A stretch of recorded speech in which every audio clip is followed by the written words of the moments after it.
बिस्मिल्लाहिर्रहमानिर्रहीम। अस्सलाम वालेकुम। आज हम बच्चों को एक एक्टिविटी बताएंगे। इस तरह पहले हम हरूफ तहजी लिखेंगे जैसे कि मैंने लिखे हैं।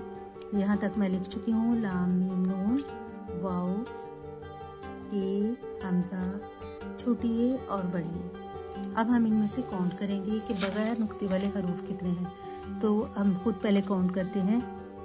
1 2 3 4 5 6 7 8 9 10 11 12 13 14 15 16। और अगर हम इसको शुरू में पहले हम अलिफ मद्दा लिखें तो ये 17 हरूफ बनते हैं जिन पर कोई नुक्ता नहीं आता।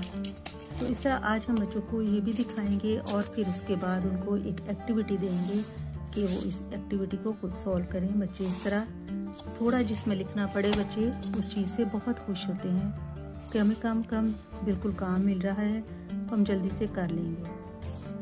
तो इस तरह हमने बच्चों को बना के देना है कि आपने इसमें से सिलेक्ट करो कि कौन से हैं। आप इसमें ध्यान रखो, गौर से देखो और ये नहीं है कि अलिफ और अलिफ मद्दा को छोड़ दो, उनको भी इसमें ऐड करना है।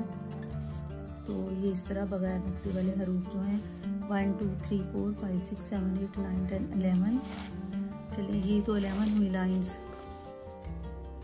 12 13 14 15 16 और 17। ये मैंने 17 लाइन्स लगा दी हैं। अब बच्चों को कहना है कि इन जितनी लाइन्स हैं इनके ऊपर ही आपने लिखने हैं।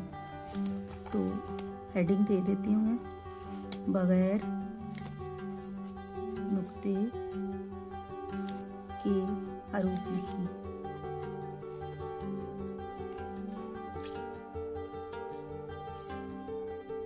बच्चे अब इनको लिखेंगे और यहाँ से हम उनको दिखाएंगे कि ये जो है इनमें से आप उनको करवाइए। और कभी कभी हम ये भी करवा सकते हैं कि इस तरह लिख के बच्चों को कहें कि बगैर नुक्ते के हरूफ पर दायरा लगाइए।